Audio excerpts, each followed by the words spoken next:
Hey there. Um, I'm working on a new project, and I thought that I'd tell you a little bit about it. I'm at a point in the process where there's a lot going on, and so I thought that it would be good to get you up to speed with everything that's going on. So I guess to start, um, holiday seasons are almost here, and so I thought it would be fun to make some sort of Christmas ornament, and so I did it, and I'm pretty far along in the process. And this this is what he looks like. And oh, hold on a second. I'll be right back. Just a sec.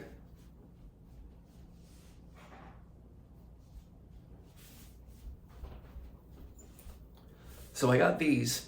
I've never actually had my own Christmas tree or ornaments, um, so I went to a store and I just got a basic little thing so that I could, have something to base it on. Because I mean, I have an image of this that lives in my head, but I thought it would be worthwhile to actually, have a thing, and now I can hang it on something. But so I tried to get the size and shape and proportions, generally right. And I actually took the little cap off of this guy and I put it onto this one to get an idea of, what he would look like with his, I like him, yeah, with his little golden fez or, whatever it is. And I was thinking I'll likely, when all is said and done, spray it to look a lot like this. Though, I mean, maybe shinier. I'm not exactly sure. Yeah, I probably don't want to do too much with metallics just because a lot of the ways that metallics look best are when they're sprayed through a gun, and the more I spray through a gun, the more overspray and bad breathing things I deal with in my tiny little room. And I don't have a spray booth or anything like that. So, yeah, so it'd be great if I could get something that would look good, that would avoid the necessity for me to be spraying in a large kind of way. But anyway, that was getting off topic. Anyway, so I got to the point where I made that mold. That mold is here. And I guess, like I do for the most part, I did a brush up mold with a little jacket, even though it's a small thing and I could have just made a box mold. I'm not at a point in my shop hood where I have a vacuum chamber, and so I can't degas my silicone, and so I've found that the best way to deal with that is just to do brush up molds for virtually everything, even if it's super super tiny. And yeah, and so I have a whole process for that, and I can at some point walk you through that. But for now, that part's done. I've got my mold. And you might notice that there is no pour spout, and it's because I want these to be really thin and lightweight. I mean, no, thin isn't the right word. I want them to be lightweight, and so I'm gonna make them hollow, and so I'm gonna rotocast them. Though, I mean, I don't have a rotocasting machine or anything, so my rotocasting machine is just gonna be me doing this and practicing for my next rave. Yeah, for 2.5 minutes, I guess, which seems to be the pot life of the resin that I got. And anyway, before I cut a spout in it, because, okay, backing up a little bit, I'm not yet sure if I'm going to be able to do these castings in just one pour, or if I'll need to do a couple pours, moving it around each time so that that thin layer of material coats it. Yeah, if it'll take multiple passes of that to build up a thickness that I'm happy with. It's possible that one will be enough, and if one is enough, then I could just pour some material in one side, close it, do my thing, and that's that. If one isn't enough, then I'm gonna need a way to get back into this. And so if that's the case, this side where the majority of the cap seems to be, I will cut into that and take this little piece out as like a stopper. And then, you know, for the first one, I can still just pour in and close it up and move it around. But then after that, I'm thinking I'll, you know, while it's closed, I'll pull out, closed, yes, I'll pull out that little piece. I guess maybe with an X-Acto or something, you know, get rid of the bit of shell that's there and pour a second bit in, stick the thing back in, and do a second pass that way and let it build up and just see what I'm dealing with. But if I can get away with just one, I don't want to start cutting into the mold. So yeah, so the first casting that I do will just be, yeah, just that little test.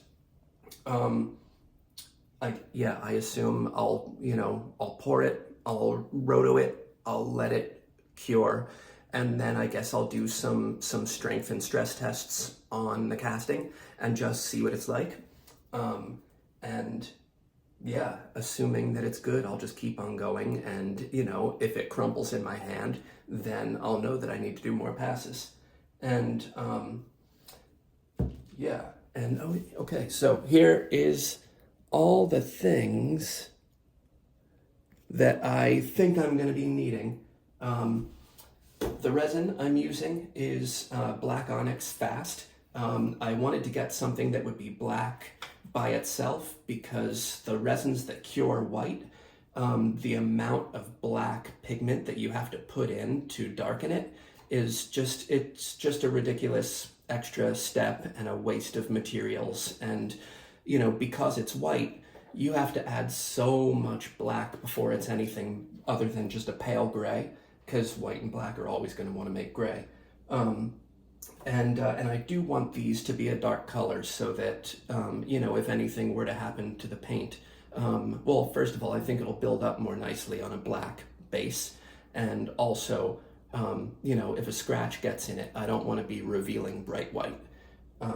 So yeah, so that's that. And then I got some mold release, and normally I would use baby powder in the mold between castings so that the mold will last longer. And also because it repels air bubbles, and air bubbles are evil at any point in this process, really. But because I want it to have a fairly gloss surface, I'm thinking that I'll use the mold release instead. And you know, and I can always just spray clear it with a gloss finish afterwards. But yeah, I'm going to try it this way for starters. If it doesn't work out, I can always switch to using baby powder for subsequent castings. And then this, it's always helpful to have canned air around. And of course, cups for mixing, gloves, paper towels, and I always tear them up into smaller bits so that they last longer, because I just find that this size tends to be a lot of what I need. And yeah, I like to create as little waste as possible. I've got rubber bands for lashing the halves of the mold together. I've got a scale. This resin does mix 1-to-1 by volume, but if I mix by volume, then every time I pour a casting, I need to be using 3 cups, one for A, one for B, and a third that they'll both go into. And and that means that I'm always going to have 2 cups with just uncured material sitting in them, and I hate that. I don't like that. So I'm going to measure by weight instead. And by weight, it's not 1-to-1. It's 120 of A to 100 of B. So yeah, I'll do that math as I go and use the scale. And yeah, and that's. Oh, Alexa, stop.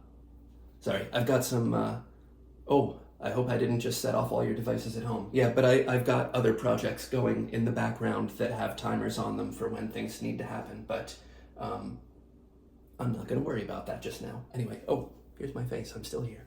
But, so, Yes. One, yeah, just a couple things about this process is that it's messy, and so if I'm working with mold making or casting, anything that involves the chemicals that at some point are liquids, um, never wear anything that you like at all because it's gonna get on it. I can wear crappy throwaway clothes for a year and never spill a drop of anything on them. And the second I wear something, I just forget and wear something that I care about once, immediately it's going to get something on it that you can never get out, and it's just going to be that way forever. So, yeah. What else? Yes, these are brand new containers, and I grabbed a stick to. These are brand new containers, and I grabbed a stick when I said that because normally I open up these seals with the stick. That you don't have to do that. It's normally just the closest thing to me. I cracked it just to give myself a sharp little edge, but when I open these, I always go out of my way to just do it part way, and then on the back side, make another one. And it kind of gives me, I don't know if you can see that. So that's what I did here. And I'm gonna do it to the other one too. And it just gives me a more controlled pour, because this is, especially pouring will get easier the less resin is in this container. But right now it's full, and pouring just a little bit, because this is such a small thing, pouring a little bit is gonna be, a challenge because it's gonna wanna glug. So this kind of gives me a little makeshift pour spout. And, just like with to-go coffee cups that you get, I put a secondary hole back here just so it doesn't create a vacuum when you start pouring, because then it starts glugging and it splashes and it's a mess and it's a waste. So I find that if you're careful to do like a thinnish stream and have this in the background, you'll get a way more controllable stream than you would if you just did the front part.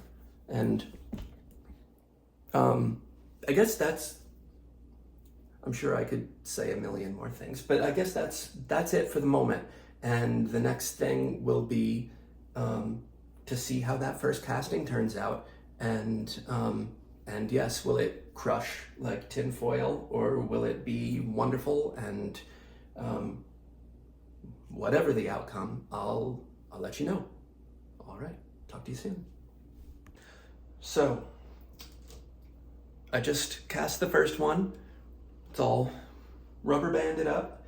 I waited about 15 minutes. I rotated it for about 3, and then it's been sitting here for about like a total of 15 probably, because according to the literature, at normal room temperature conditions, the initial time is 2.5 minutes. So I did a little bit extra, and then 10 to 15 until it's fully cured. Though, I mean, it's, this is the leftover, so I mean, it's cured, but when it's really fully cured, if I flex the sides of this, it'll be rigid enough that it will release from the sides. So, I mean, when they say fully cured, it's hard to know what they really mean. There's no, in the data sheet, which is here, and it comes with everything that they sell. This is probably backwards, but it's smooth cast onyx, and the kind that I'm using is the fast kind. The slow takes a lot longer. The only times that are mentioned are, pot life for 2.5 minutes, and then cure time 10 to 15. It's been longer than that, and it still has flex. So we'll just see, but let's open this up and see what we're dealing with. So all right, maybe that'll be good.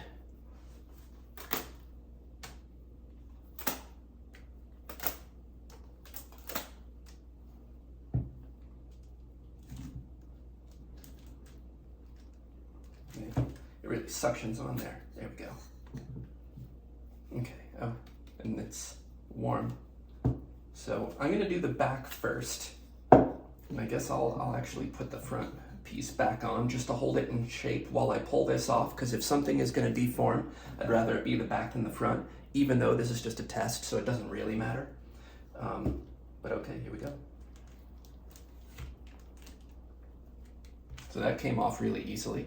There's a little bit of bleed there, but that kind of flashing should come off really no problem at all. Yeah. And now,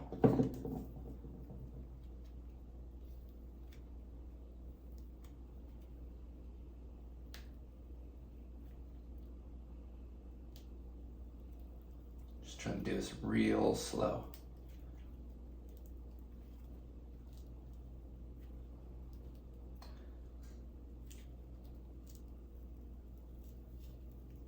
There, it released. So, here is our little guy.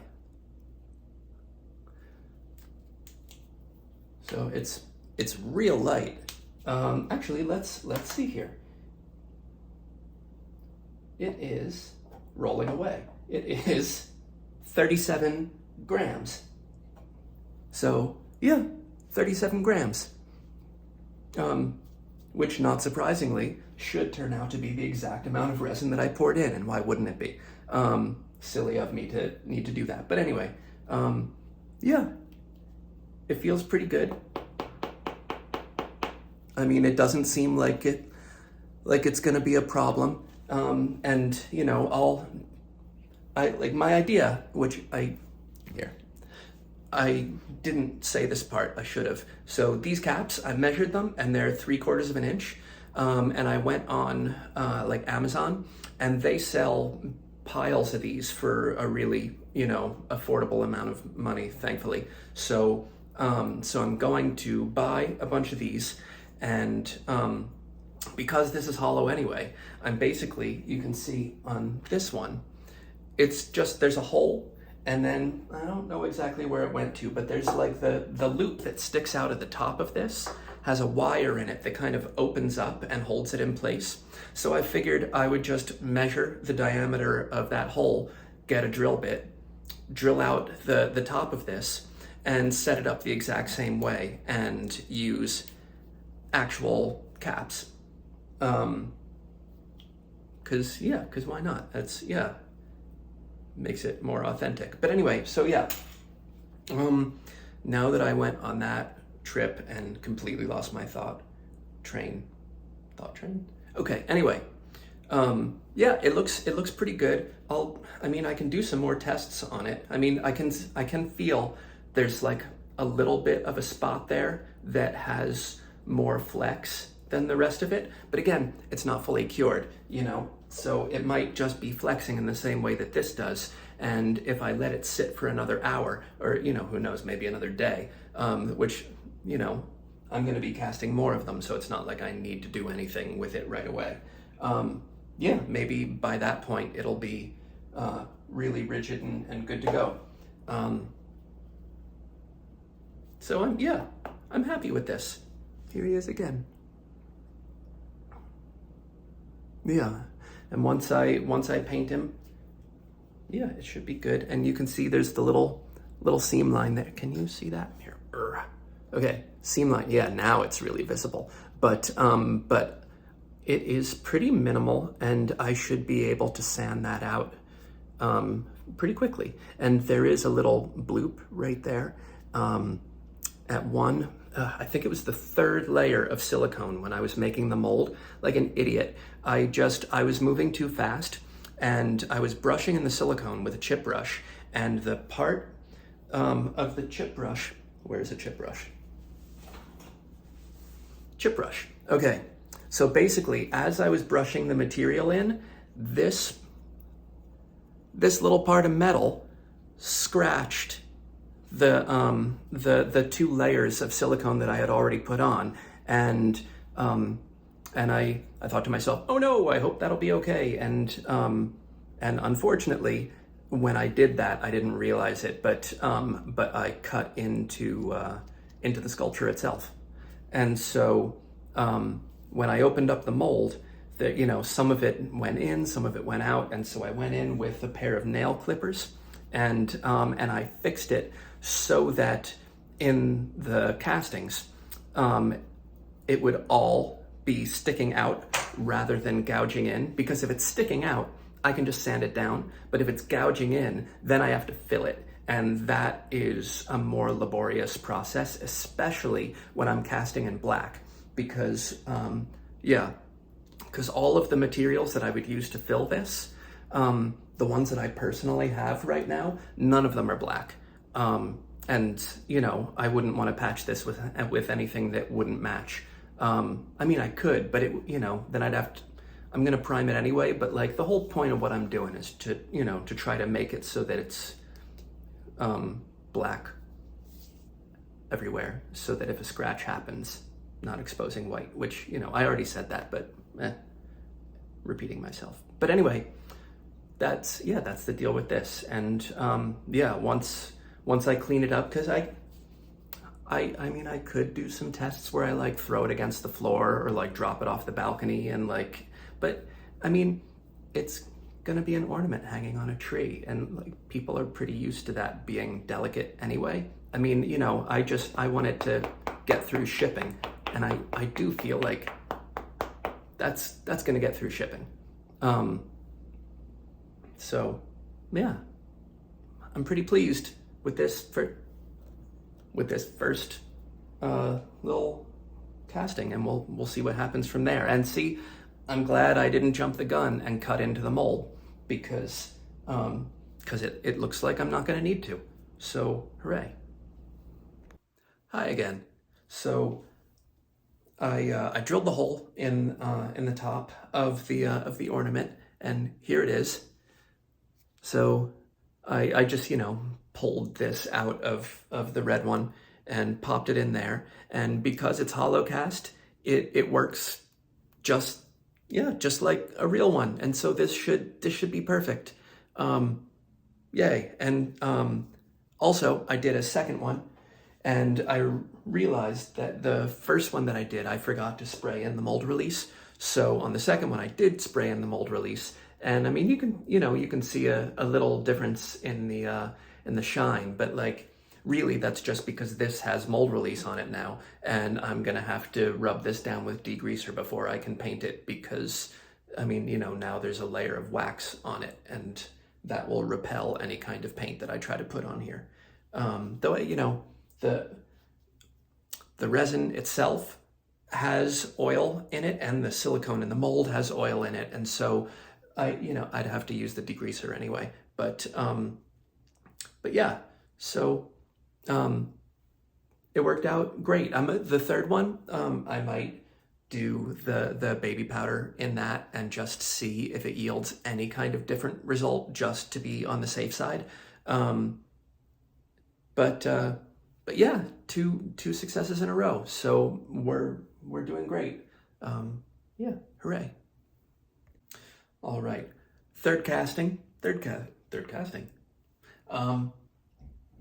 Yeah, so I didn't put the powder in it for this one because it was clear to see in the interior of the mold there was still some of the some mold release in there. I would guess that it'll probably last a number of castings, that application that I did. And so I'm worried, because it's waxy, if I put baby powder on it, it'll clump and it'll stick and it'll cause problems. So I'm just going to let it work itself out of the mold through the next few castings, and then I'll give a try to the baby powder. And also I wanted to say that I switched up to using a beefier rubber band, and now no flashing at all. So that's great. I'm really happy with that. Yeah, we're gonna build a little army now. Just start cranking them out. Also, in regard to what I was talking about before, about how the material in the cup is still flexible, this is the one that I just did. This is the first one. I haven't flexed it yet, but I'm guessing that now if I squeeze it, it'll flex right out and the whole thing will come out as just one piece. Let's see. Well, that part just flew off. There you go. So yeah, big difference. And also a really easy way to clean the cups between castings. Make sure that you take the time to let it completely cure and it'll just pull right out. And I mean, as long as I'm going to use it to pour the same material again, it's ready to go. If I was going to use it in anything else, I would wipe it down with some isopropyl alcohol. And I guess depending on the product, if it's super finicky, I might just use a new cup. But yeah, I mean, for most of the stuff that I do, I wouldn't really have any problems or big hesitations with just wiping this out with isopropyl alcohol and using it for something else. Yeah, not beverage serving, of course, Anyway, yeah. So I've got 4 of them now, and the 4th one I did end up powdering. And so here is the difference in the result. Here is powdered versus mold release. And gosh, I guess, because there's a light on it, it might not look like there's a ton of difference, but this one, yeah, there maybe you can see, this one's a lot shinier. I'm guessing that once I degrease them, the difference will, not really be much at all. But yeah, it's all going really well. Here's the inside of the mold, all powdered and ready for the next one. Oh, and it's worth saying that when I put on the powder or the mold release, whichever one, I am going outside to do that. And because they're both super unhealthy to breathe. Baby powder, I mean, I think there's all sorts of lawsuits going on right now with like lung cancer and stuff like that from using baby powder. And the mold release is basically like, I think it's aerosolized wax. And you for sure don't want to be breathing that. So yeah, if you're gonna spray that inside, don't. Yeah. But, protect yourself and wear a mask and all those good things. But really just don't do it inside, I would say. Unless you've got like a downdraft table or like a spray booth or, different kinds of things that are, official. And also when I do the baby powder, so that it doesn't clump up anywhere, I tap some in, I move it around with a chip brush, and then I blow it with this. Yeah, that makes it so there's like a nice, perfect little, dusting. And yeah, I think that's all I need to say about that.